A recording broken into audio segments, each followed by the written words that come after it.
David, thank you for spending some time with me today on Success Stories. I want to welcome you onto my podcast, but more importantly, have you tell your story.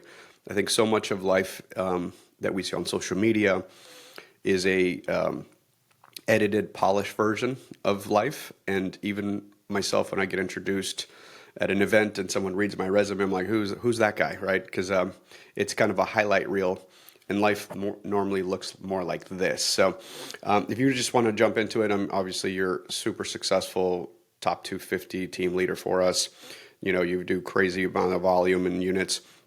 But take us back to the beginning, whatever part of the journey you want to start at. When did you jump into real estate? What got you here? And tell us a little bit about the journey.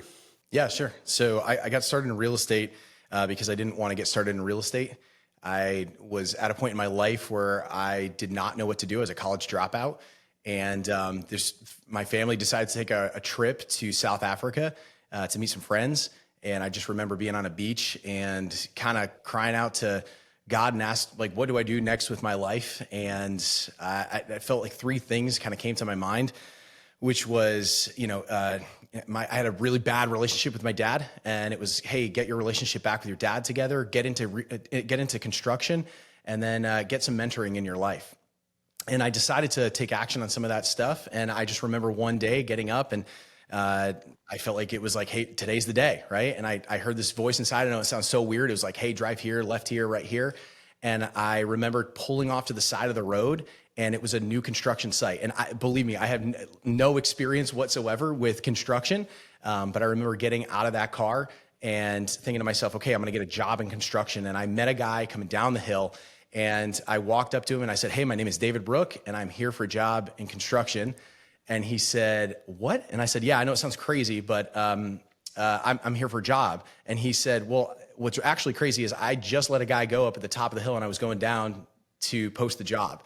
And so we had this great exchange. I ended up working in new construction for years and through the housing crash in 2008.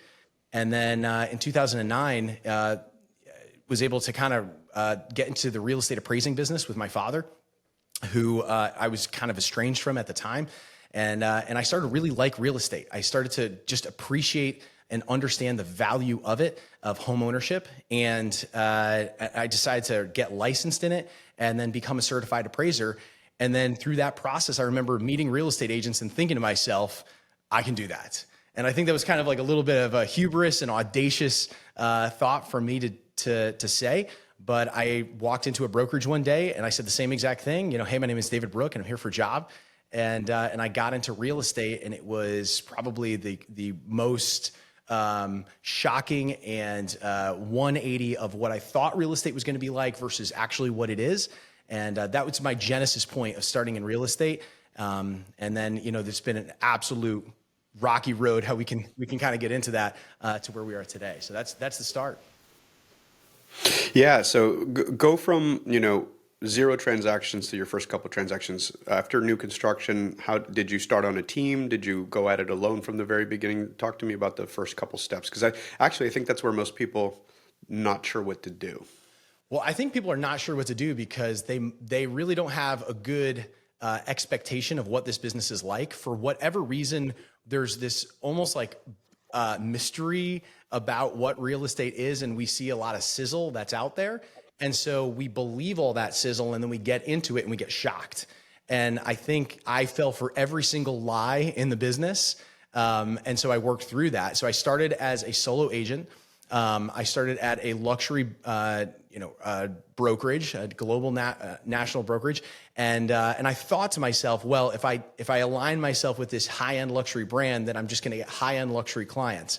And that did not happen at all. My first clients were, a $300K house and $60,000 condo, and pretty much everyone from friends and family and anyone who would start to do business with me. And so for myself, I was just shocked and surprised that the brokerage didn't hand me deals every single day. And that was probably the biggest wake-up call that I had after about 16 months. I made $19,000 my first year in real estate and felt pretty discouraged by that, and somehow just kept in it as a part-time agent. So I was still real estate appraising and doing real estate sales at the same time. And that very much changed when I decided to go and get some coaching in my life. I moved brokerages to a brokerage that had a program where they did some training for about 8 weeks. And I remember one day while I was in this program, this coach basically pointed at me in a room full of 150 people, and he said, if you did real estate full time, you could absolutely change the game. And I said, okay, great. And so that day I made a decision to become a full-time real estate agent. And it's worked out. And what were those unlocks? Because, I talk about this a lot. I think most things in life we know how to do. Like, for example, most of the time, if someone wants to lose weight, it's caloric deficit, whether it's by intaking less calories or burning more calories than you consume through exercise, right? Most things have a process, but and even I can be very vulnerable right now, even in content creation, right? The way of the world now. I think we all know what to do. It's just getting over whatever little voice inside our head is saying, we know that posting more is better than less, right? If you could do it like 3 times a day, like you see Alex and Layla Hormozi or Cody Sanchez or any of these folks that are kind of hitting the mark, Gary Vaynerchuk. But I think what holds us back is that little voice inside our head. So what were those aha moments you had that were able to get you into activity? Because activity is probably the biggest thing we can focus on. Yeah, I think today I sent an encouraging text to my team. I sent one every single morning. And I said, you can create the life that you want. And I gave them an analogy. Imagine some honey right now, and how does your mouth feel? And then imagine a lemon. And your brain can't really distinguish between the reality that you create and what actually exists. You can create that reality for yourself. And I think your point is proven by the fact that people believe those little tiny doubts in their mind so much that it causes them inaction or paralysis or any of those things. And somehow we need to go from wishing and wanting to belief. And for me, that belief was a little bit of borrowed belief from the coach who was in front of that room who said, you can do that. And I think from there was a little bit of that momentary, okay, I actually believe that this can be done because I see other people around me. And that first lie that exists inside of us is, I have to have something that's stable because stable equals good. And I do believe that stability is actually helpful for people's lives. I think it's necessary, but I think that there's moments where you actually do need to take a sprint. And a sprint is not normal. We don't walk around in sprints. And so I think I needed to be able to make that momentary sprint and push through and believe that it was possible. So for me, that was the first moment was, that I could see that others had belief inside of me. And the second thing was that I had faith that this was the next step in my life. I think that when you have this faith that dwells inside of you, you're like, I know that something exists beyond what I can see, and I just need to take action on it, because every time I take action on that little tiny voice, it works out. And that's what I had to lean into, was that belief process for me. So David, let's jump into how you've structured a team. How did you go from a solo producer to leading a team? Because it's different skill sets. Walk me through how you went from being the doer to becoming a leader and some of those lessons learned on building a team. Yeah, so I think I fell into the same trap that I think a lot of people who want to start teams fell into years and years ago. They think of this idea that I'm going to start a real estate team, and then if I start a real estate team, then I don't need to sell real estate anymore, and that I can use the same skills that I did selling real estate and running a team. People just kind of watch me and see what I do, and maybe they take a little overflow from the clients that I already have, and that was not the case. To your point, it's a very different skill set. And so I think I kind of stumbled into it when I thought to myself, oh yeah, I'm going to just bring on a couple of buyer agents who are going to help in the process, and I already have an admin who's helping me, so we'll just kind of grow this little posse together and we'll call it a team. And that was, although it did work out, I stumbled so many times along the way through trying to manage these expectations of what do you get when you join a team, and why should I split with you, and what's the benefit of working with a team rather than being on my own. And so that was a real challenge in the beginning. And that's why I decided very early on to structure my team in what I call a mentor model, which is all about this idea of, instead of one person running everything, that there is a sort of interconnected way that this team structures itself. So we have and we develop leaders in our group. So we have a leadership team that always meets, and we're constantly looking to invest in people, because I do not believe that one person has all of the answers. And I do believe that within a diverse group, other people can find the solutions together rather than one person's experience. And so that's why we've really structured this as a mentor model, in which case other people can have mentees and they can grow that process, and the team helps and benefits them. So do you provide leads at all, or is it mostly training, leadership, mentorship based? Yeah, so our team has 3 pillars to it. It's training, support, and leads. So from the moment that you join our company, there's a 500-step onboarding process that we're covering every small little thing that you could think about in your day. And we lay out those first 120 days for you by day and what you should do. So that's a training aspect in relationship to our mentorship as well. And then the support system, we have transaction coordinators and listing coordinators and creative directors. And, we do everything that we possibly can for the agent so they can just focus on lead generation. And then when it comes to leads, we're heavily invested in providing leads, both organically, paid leads, and then working their own sphere of influence and databases by investing in certain products that are out there. One of the ones that we absolutely love is Fellow, and it's really helped a lot of our agents kind of boost their business by interacting with their sphere of influence. We're also heavily involved in events that we do for our sphere of influence, and really interacting with them to help nurture those relationships that already exist, rather than just working relationships that have yet to come around. And what do you see as the progression of a team member? I've said it quite a few times. I believe the fastest way to get into real estate and learn the process is to actually join a team. I started on somebody's team, and not long after I started, I went on my own and then started my own team. What are some interesting journeys you've seen? And I think it's actually a misconception that some team leaders don't realize that they should be training people up and expecting them to graduate and go on their own at some Correct. point. Yeah, I think you bring up a really good point. So I believe that the actual value proposition of a team is to collapse the time of success for a team agent. That is it. It is, I will get you successful faster here than anywhere else. And as long as the team leader keeps that the focus, that I'm trying to do this for you, and gives you the value proposition for it, I believe you will have a successful team. As long as you can provide that, you have proven results from it, you can measure it, you can say how fast do our people get productive, et cetera. That's what you're selling. You're not just selling, okay, we've got a cool space, we've got leads, we've got all of those things. The reason that someone got into real estate is to be successful in real estate. And so if I can make you successful faster here than anywhere else, now all of a sudden I've got something of value. I have a real estate team. And so I believe that the progression of a real estate agent is, as I lay out and I teach with my team, it starts at survival. I can't really pay my bills, but I'm going to get there. And that might be one deal a month. Then the next one is stability. I can pay my bills and I'm comfortable with that. Then I take them to momentum, which is I can now not only pay my bills, but invest back into my business, into significance, which is now I can grow it beyond myself and have others involved. And then legacy is something that allows a team agent to be able to get to a position. We have this on our team.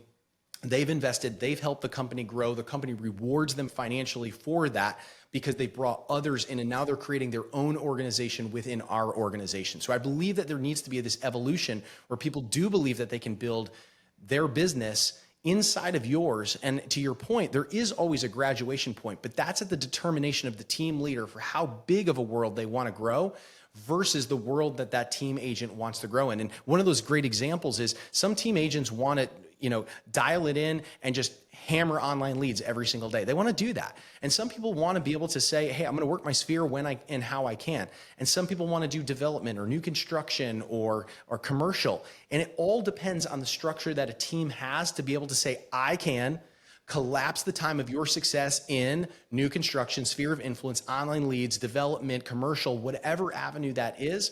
As long as you have that offering, I believe that now you've got a team that has a longer runway to graduation than anyone else.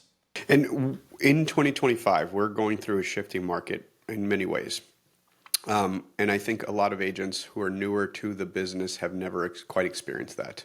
Yes. What do you think, and what are you telling your folks as they prepare for a shifting market? And again, the podcast like live on the internet forever. So I like to always make them about evergreen content, meaning that it doesn't matter when somebody listens to this 5 years from now, 10 years from now, it still is relevant. So whether it's this moment in time where consumer confidence is collapsing, as well as interest rates are higher than normal, as well as low inventory, so it's kind of the perfect storm. But we have perfect storms every 5 to 7 years. So talk me through how you coach through that. How do you keep people focused? Because it's so easy right now to get distracted and confused as to what you should be focused on.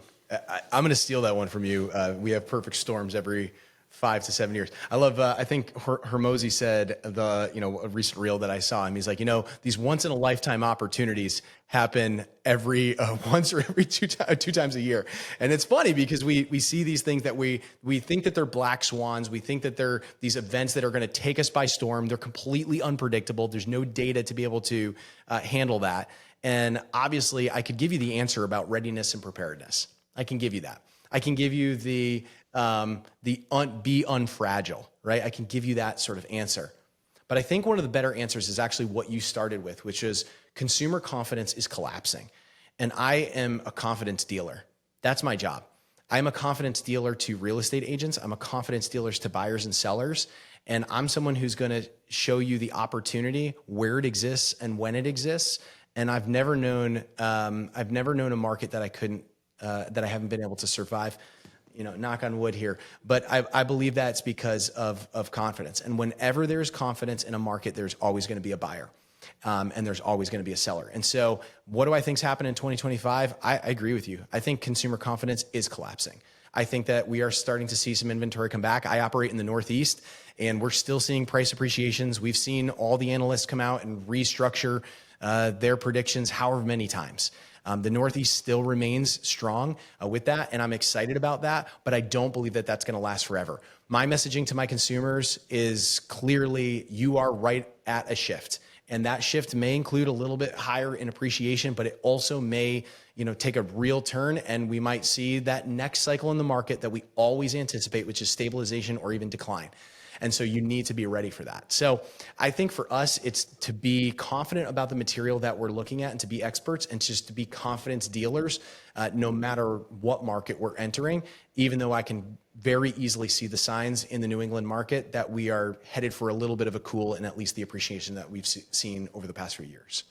And what are kind of the daily activities that you can control, regardless of the market, in your opinion, that you make sure should be the unmovable rocks in an agent's day in life?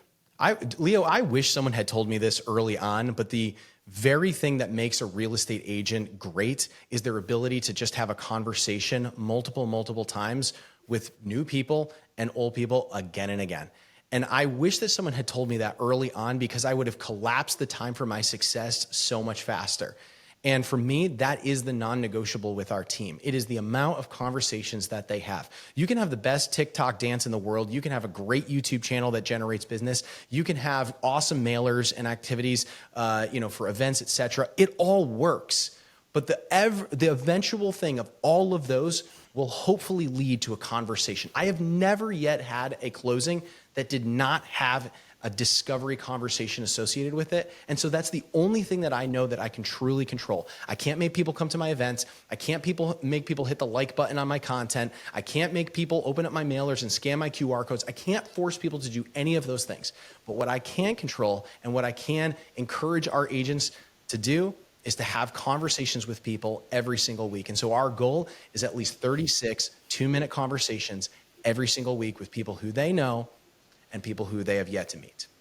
And how have you been weaving in, again, for context, this is May of 2025 and AI changes daily. And I think it's become a buzzword, but I also think it's vastly underappreciated by how quickly it's moving by some folks out there. Correct. Talk to us tactically how you've been deploying it and adopting it in your workflows.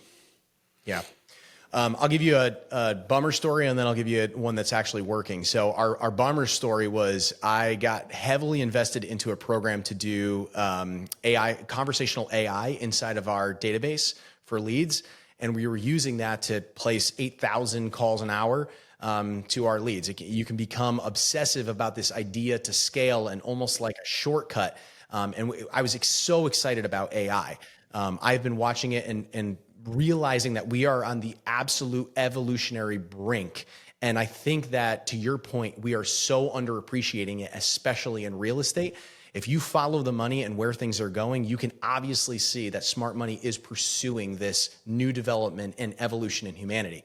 And so for me, I was thinking, how can I have more conversations with people through AI? And I invested heavily into that until rules were changed and passed in a TCPA change. And I decided to pull back significantly in that.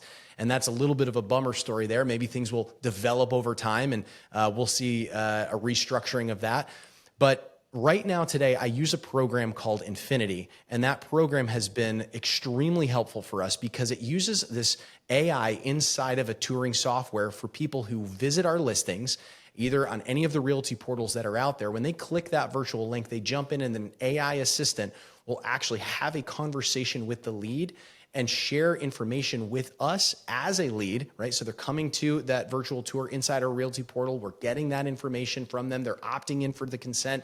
And then this AI at 2 a.m. is having a conversation, able to provide, hey, show me all of the, other properties in this area of, 3 bedrooms and how it would compare. Hey, tell me, how big is this property? Or, tell me a little bit more about, what's, the style of construction. It's able to answer all of those questions based upon the input that we have and through the large language models that it utilizes. And that's been very helpful for our team in order to not only generate leads for us, but also to leverage AI for us when we're unavailable, like 2 a.m, when I probably don't want to talk to a lead, and be able to make sure that instance is saved so I can go back and have a conversation with that person with context. And that's been a huge game changer for us.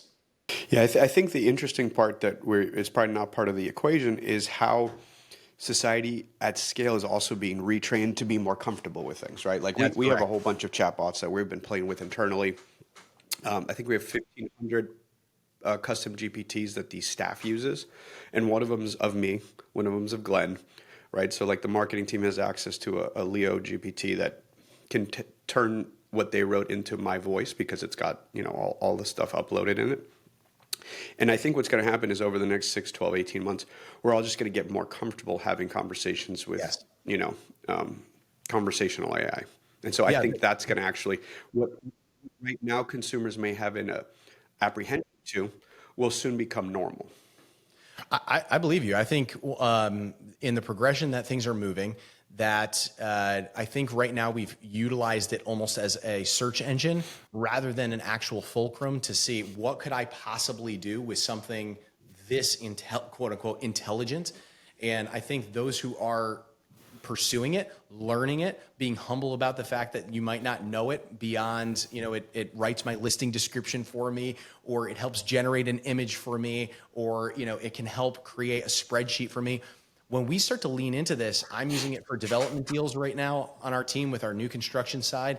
We're using this to underwrite commercial transactions. We're using this in a really heavy way rather than I think what most people are kind of. So let's pause right there and unpack that.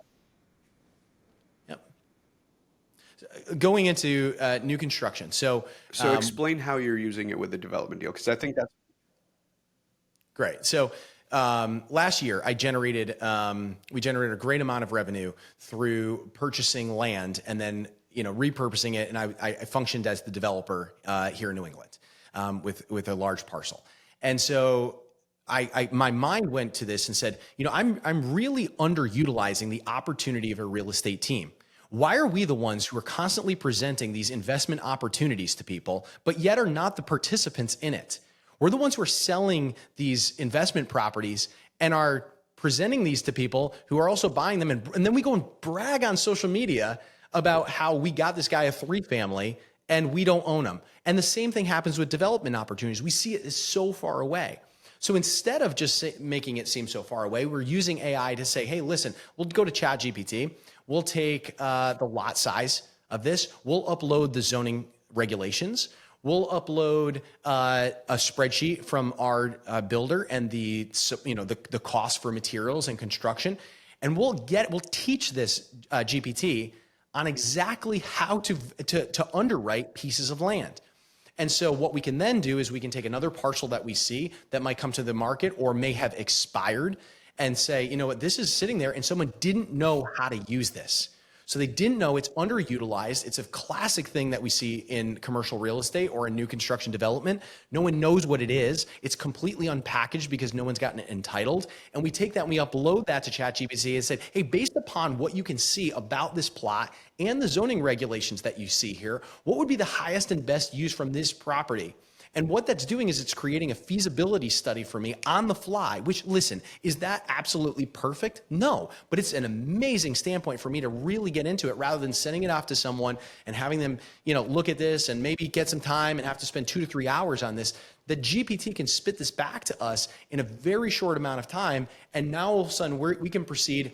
And we're meeting with people today for a new development deal in order to do a 30-lot subdivision. Why? Because we ran it through ChatGPT, and when the town said we couldn't do it, we had ChatGPT give me a 3-step process for how you can get this actually approved in this specific town. It's an incredible thing that could generate hundreds of thousands of dollars just because we spent a little bit of time learning and teaching this AI. Can you give me examples of what the steps were? Was it when you spoke to the city, was it missing a couple key points? Because I've done deals like that, and I know how frustrating it is. Like I want to actually be very tactical. What were examples of how you were able to move it along? So I'll walk you through this example. So we saw this property that was not marketed in the way that we would traditionally market it. It had 0 offers in a New England market where you normally see a bunch. We couldn't even find it on the MLS, and we saw an opportunity there. This opportunity was proposed to be, a few units that could be put on this land. We took this and we ran it through your ChatGPT, and ChatGPT said, yes, we could probably fit around 30 units on this. All of a sudden, now creating the unit count at a far different rate than we ever expected. Then we took that and we asked it to create a visualization of exactly what the subdivision would look like, which it did in 2 minutes. Now we've got an actual plan that we can go to the town. So we went to the town and we said, hey, we'd like to develop this land. Is this what you're looking for? They were ecstatic and said, yes, we'd love to develop it, but there's no way that you can develop it because we've already determined that in that zone, you can't get this density count. So what we did is we then said, okay, thank you so much. And we went back and we actually looked at the regulations again in ChatGPT. And what we realized was the people who were in the town had never done this development style before. And because they'd never done it before, they were unfamiliar, and the uncertain mind always says no. So the no that they had given us was actually not that they didn't want to do this. It's just that they hadn't done that process before and weren't as familiar with it. So we were having a conversation of, I want to do it, but our rules say no. And now when we went back and we used the GPT says, yes, okay, you're in this, it was it's a residential zone, and they overlaid it with age restrictions. But if you actually move it to this zone, which they give in the code for us to do, and then move it one more time over to here, you can have access, and the town, it'll fit within the town plan, and you can have a profit of X at the bottom, and it was very, very attractive. So now all of a sudden we've got a path forward for it, and what we were able to do is present that to the seller. The seller thought it was going to be an easy stroke. Okay, hey, just change it over and you're done.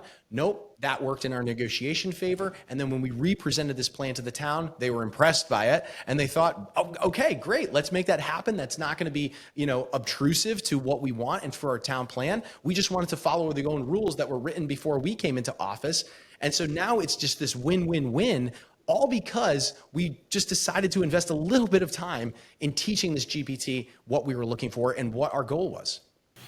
No, that's fascinating and such a good example of how to use it, because I think some folks, agents and people at scale are probably still using it as a search engine versus you're using it as a co-pilot in what you do. Correct. Yeah. If you take the GPT and you realize that it can digest a 300-page zoning regulation manual, like my last deal that we underwrote costs, I don't know, $7,000 in lawyer fees. Okay. Easy. It was small, right? Like it was just in the underwriting phase.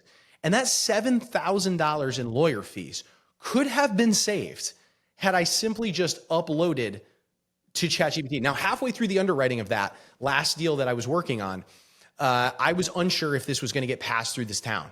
And so what I did was I uploaded the last 24 months of every town meeting that had existed within this town.